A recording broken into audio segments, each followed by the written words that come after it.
आज मैं आपको बताना चाहता हूँ 2 प्रकार के पापी के बारे में और 2 प्रकार के धर्मी के बारे में। मैं आपको बताना चाहता हूँ कि सारे पापी एक जैसे नहीं होते और सारे धर्मी भी एक जैसे नहीं होते।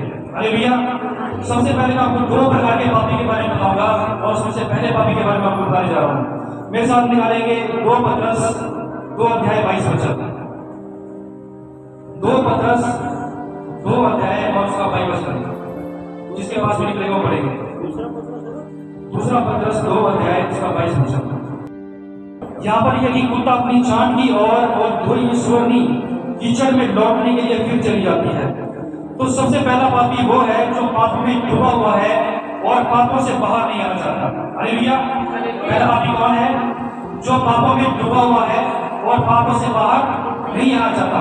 अगर कोई इनको पापों से बाहर ले भी आता है, इनको अच्छी अच्छी बातें सुनाकर इनको कन्फ्यूज भी कर लेता है, तो कुछ दिन अच्छाई में बिताने के बाद ये फिर से पापों में लौट जाते हैं। अरे भैया, ये जो पापी लोग हैं ये कभी भी अपनी गलती का एहसास नहीं होता।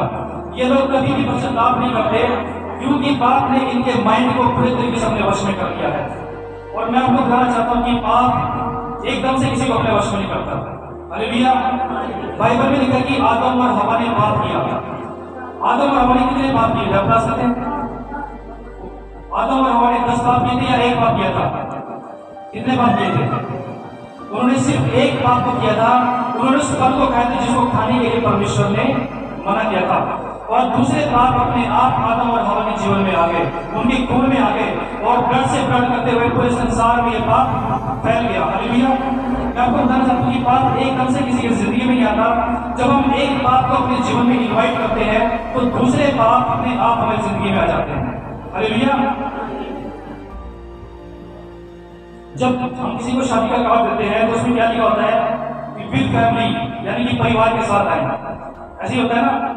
ऐसे ही पाप के बारे में होता है। जब हम एक पाप को निमंत्रण देते हैं तो पाप भी अकेला नहीं आता, बल्कि अपने सदस्यों के साथ उसके जीवन में आता है और मनुष्य के जीवन को पहले से ज्यादा लक्ष्य बनाता है। हालेलुया। सारे बोलेंगे यीशु के नाम की जय। और जब मनुष्य का जीवन पाप से भर जाता है तो फिर वो पाप के अंजाम से नहीं रखता।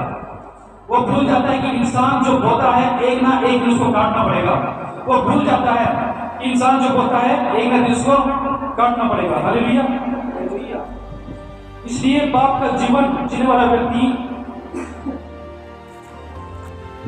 हालेलुया, इसलिए पाप का जीवन जीने वाला व्यक्ति घमंड करके कहता है कि हम तो जी भर के जिएंगे, हम जो चाहते हैं हम वो करेंगे, हम जैसा चाहते हैं वैसा जिएंगे। वो लोग किसी की नहीं सुनते। ये लोग परमेश्वर की बातों पर कान नहीं लगाते, क्योंकि पाप ने इनके कानों को भारी कर दिया है। बाइबल में इनके विषय में लिखा है कि इनके कान भारी हो चुके हैं, इसलिए मेरी बातों को नहीं सुनते। और कुछ लोग ज्योति को इसलिए ग्रहण नहीं करते क्योंकि उनके काम बुरे हैं। वो जानते हैं कि अगर हमें परमेश्वर के पास आएंगे तो हमें पापों को छोड़ना पड़ेगा, और वो लोग पापों को छोड़ना नहीं चाहते। इसलिए पहला पापी वो है जो पापों में डूबा हुआ है और पापों से बाहर नहीं आना चाहता। हालेलुया। अब मैं दूसरे प्रकार के पापी के बारे में आपको बताता हूँ। ये दूसरा प्रकार का पापी वो है जो अपने पापों को मान लेता है और पापों को छोड़ने की कोशिश करता रहता है और एक दिन पूरे तरीके से पापों को छोड़ देता है। हालेलुया। एक हाथी जब गड्ढे में गिर जाता है तो जब तक वो बाहर नहीं निकल जाता वो कोशिश करता रहता है। ये बात अलग है कि हाथी कभी भी अपनी ताकत के द्वारा बाहर नहीं आता, हाथी को भी दूसरा ही बाहर निकालता है। वैसे ही जब हम पाप में गिर जाते हैं तो हम भी अपनी ताकत के द्वारा बाहर नहीं आते, बल्कि परमेश्वर अपनी सामर्थ के द्वारा में पापों के गड्ढे से बाहर निकलता है। हालेलुया। तो ये दूसरे प्रकार का जो पापी है ये अपने गुनाहों को मान लेता है। बाइबल के अंदर लिखा है कि 2 मनुष्य मंदिर में प्रार्थना करने के लिए गए, एक फरीसी और दूसरा चुंगी लेने वाला। फरीसी ने यूँ प्रार्थना की कि हे परमेश्वर, मैं तेरा धन्यवाद करता हूँ कि मैं दूसरे व्यक्तियों की तरह अन्यायी नहीं हूँ, मैं व्यभिचारी नहीं हूँ, मैं दशमांश देता हूँ, हफ्ते में 2 बार उपवास रखता हूँ। लेकिन जो पापी था उसने कहा कि हे परमेश्वर, मैं अपने पापों को मानता हूँ, मैं मानता हूँ कि मैं एक पापी मनुष्य हूँ। तो पापी जो जिस प्रकार का पापी है ये हमेशा अपने गुनाहों को मान लेता है, लेकिन धर्मी कभी भी अपने पापों को नहीं मानता। हालेलुया। बाइबल में लिखा है, हमें इस बात को समझ लेना कि परमेश्वर दंड देने के लिए इस संसार में नहीं आया, बल्कि माफ़ करने के लिए संसार में आया। बाइबल में लिखा है कि कुछ लोग एक स्त्री को प्रभु यीशु के पास लेकर आए और उन लोगों ने कहा कि मूसा की व्यवस्था में लिखा है कि जो कोई स्त्री व्यभिचार करते हुए पकड़ी जाती है तो उसको पथराव करके जान से मार डाला जाए। इसलिए तू इसके विषय में क्या कहता है? तब प्रभु यीशु ने कहा, तुम में से पहला पत्थर वो मारे जिसने कभी अपनी ज़िंदगी में गुनाह न किया हो। और ये सुनकर सब लोग उसे छोड़कर चले जाते हैं और लास्ट में सिर्फ वहाँ पर प्रभु यीशु और वो स्त्री रह जाती है। तब प्रभु यीशु स्त्री से पूछता, क्या किसी ने तुझ पर पथराव नहीं किया? उसने कहा, नहीं प्रभु, किसी ने मुझ पर पथराव नहीं किया। तब यीशु ने कहा कि मैं भी तुझ पर दंड की आज्ञा नहीं देता, क्योंकि परमेश्वर माफ़ करने वाला परमेश्वर है। हालेलुया। मैं आपको बताना चाहता हूँ कि आज के समय भी ऐसे ही हो रहा है। लोग एक दूसरे पर पथराव करते हैं और पत्थर मारने वाले पता कौन है? हम सब पत्थर मारने वाले हैं, क्योंकि हम एक दूसरे पर दोष लगाना नहीं छोड़ते, एक दूसरे की निंदा करना नहीं छोड़ते। अगर हमें किसी की कोई बात पता चल जाती है तो जब तक हम किसी को ना बताएं तब तक हमको चैन नहीं मिलता। हालेलुया। मैं आपको बताना चाहता हूँ कि पाप में पड़ा हुआ व्यक्ति गड्ढे में पड़े हाथी की तरह होता है और हमें उस हाथी पर पत्थर नहीं मारना बल्कि उसको बाहर निकालना है, उसको हाथ देकर बाहर निकालना है। और अपना भी ख्याल रखना है, ऐसा नहीं कि हाथी आपको अंदर ही ले ले। हालेलुया। अपना भी ख्याल रखना है, हमें दूसरों को अपने रंग में रखना है और हमें किसी के रंग में नहीं रखना है। हालेलुया। मेरे साथ निकालेंगे नीति वचन 24 अध्याय उसका 16 वचन। नीति वचन 24 अध्याय 16 वचन। हालेलुया।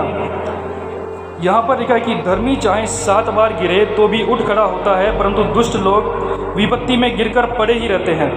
यहाँ पर किसके गिरने की बात की है? पापी की या धर्मी की?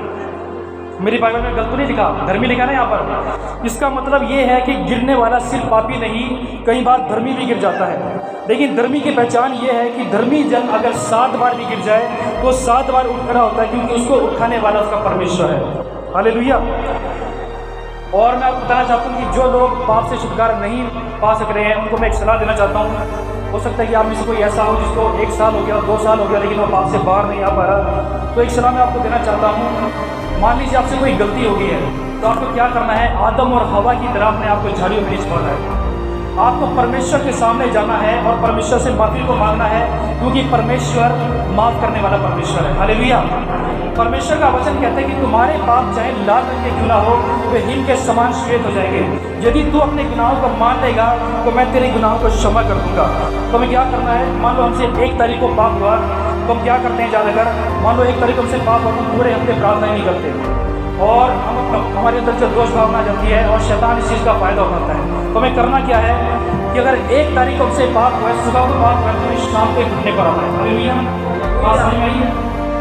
जिस दिन हमसे पाप हुआ है उसी दिन हमको प्रार्थना करनी है, घुटनों पे आना है और परमेश्वर से दुआ करनी है, परमेश्वर मैं इस बात को नहीं करना चाहता था, फिर भी मेरे से एक गुनाह हो गया, आप मुझे क्षमा कर दीजिए।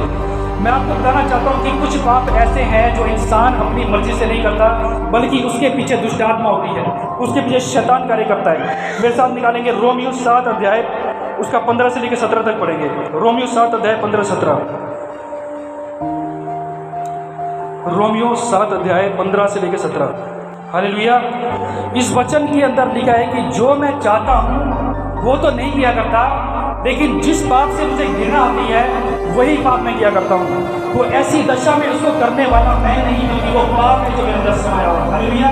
कुछ पाप ऐसे हैं जो हम अपनी मर्जी से नहीं करते, बल्कि उसके पीछे दुष्ट आत्माएं जो हमारे जीवन में कार्य करती है, हमसे उस पाप को करवाती है। हालेलुया। तो दूसरे प्रकार का पापी वो होता है जो अपने पापों को मान लेता है और अपने पापों को छोड़ने की कोशिश करता रहता है और एक दिन पूरी रीति से पापों से बाहर आ जाता है। हालेलुया। अब मैं आपको 2 प्रकार के धर्मी के बारे में बताऊंगा। तो पहला धर्मी वो है जो खुद को धर्मी ठहराता है, लेकिन परमेश्वर की नज़रों में धर्मी नहीं है। जैसे शास्त्री, फरीसी और सदूकी। बाइबल में लिखा है कि शास्त्री, फरीसी और सदूकी अपने आप को धर्मी ठहराते थे। बाइबल के अंदर इनके विषय में लिखा है कि ये लोग चुनाव पदों के साथ हैं, जो बाहर से सही सजाई दिखती है, लेकिन अंदर से सड़ी गई लाशों और हड्डियों से बनी है। ये लोग विद्वान के घर को खा जाते हैं और दिखाने के लिए बड़ी देर तक प्रार्थना करते रहते हैं। ये लोग मुझसे तो मेरा आदर करते हैं, लेकिन इनका मन मुझसे बहुत ज़्यादा दूर है। हालेलुया। और ये लोग जो हैं कभी भी परमेश्वर की बातों को सीखना नहीं चाहते, क्योंकि ये लोग भरे हुए गिलास की तरह हैं। जब एक गिलास में पानी भरा होता है तो उसमें अगर हम पानी डालें तो क्या अंदर जाएगा? वो पानी बाहर बहता रहता है। वैसे ये लोग जो है, जो धर्मी ठहराते हैं अपने आप को, ये लोग भरे हुए गिलास की तरह हैं। जब कोई इनको कोई बात सिखाने चाहता है तो वो सब बातें इनके ऊपर से गुजरती रहती है। हालेलुया। बाइबल के अंदर लिखा है कि नया दाख रस पुरानी मशकों में नहीं भरा जाता, क्योंकि ऐसा करने से मशकें फट जाती है और दाग रस वेस्ट हो जाता है। और ना ही कोई नए वस्त्र का पैबंद पुराने वस्त्र में लगाता है, क्योंकि ऐसा करने से वो पुराने वस्त्र को भी फाड़ देता है। इसलिए जब तक हम नए सिरे से जन्म ना लें, तब तक हम परमेश्वर के राज्य में कदापि प्रवेश नहीं कर सकते। हालेलुया। लेकिन इस बात को कौन समझेगा? शास्त्री, फरीसी और सदूकी इस बात को नहीं समझ पाए। इस बात को सिर्फ वही समझ सकता है जिसके ऊपर परमेश्वर का अनुग्रह हुआ है, जिसको परमेश्वर ने चुन लिया है, जिसके कानों को परमेश्वर ने खोल दिया है। हालेलुया। तो पहला धर्मी वो है जो खुद को धर्मी ठहराता है, लेकिन परमेश्वर की नज़रों में वो धर्मी नहीं है। अब दूसरे प्रकार के धर्मी के बारे में आपको बताता हूँ। दूसरा धर्मी वो है जो सच में धर्म के काम करता है और लोगों को दिखाने के लिए नहीं, बल्कि परमेश्वर को खुश करने के लिए धर्म के काम करता है। धर्मी वो नहीं जो खुद को धर्मी ठहराता है, बल्कि धर्मी वो है जिसको मनुष्य नहीं बल्कि परमेश्वर धर्मी ठहराता है। हालेलुया। बाइबल में लिखा गया कि जब प्रभु यीशु मसीह ने बपतिस्मा लिया और जब यीशु पानी से बाहर आया तो आकाश खुल गया और स्वर्ग में से एक आवाज़ आई कि ये मेरा प्रिय पुत्र है। हालेलुया। तो दूसरा धर्मी वो है जिसको मनुष्य नहीं, जिसकी तारीफ परमेश्वर करता है। हालेलुया। तो दूसरा धर्मी वो है जो यीशु पर विश्वास करता है, यीशु के लहू पर विश्वास करता है और यीशु के लहू के द्वारा मिलने वाले उद्धार पर विश्वास करता है। मैं आपको बताना चाहता हूँ कि धर्मी जन की प्रार्थना से बहुत कुछ हो सकता है। धर्मी जब पुकारता है तो यहोवा सुनता है। बाइबल में लिखा है कि यहोवा की आंखें धर्मियों पर लगी रहती हैं और उसके कान उसकी विनती की ओर लगे रहते हैं। हालेलुया। इसलिए दूसरा धर्मी वो है जो सच में धर्मी है, जो सच में धर्म के काम करता है और लोगों को दिखाने के लिए नहीं, बल्कि परमेश्वर को खुश करने के लिए धर्म के काम करता है। हालेलुया। इस वचन के द्वारा परमेश्वर आप सबके जीवन में आशीष दे, यीशु के नाम, आमीन।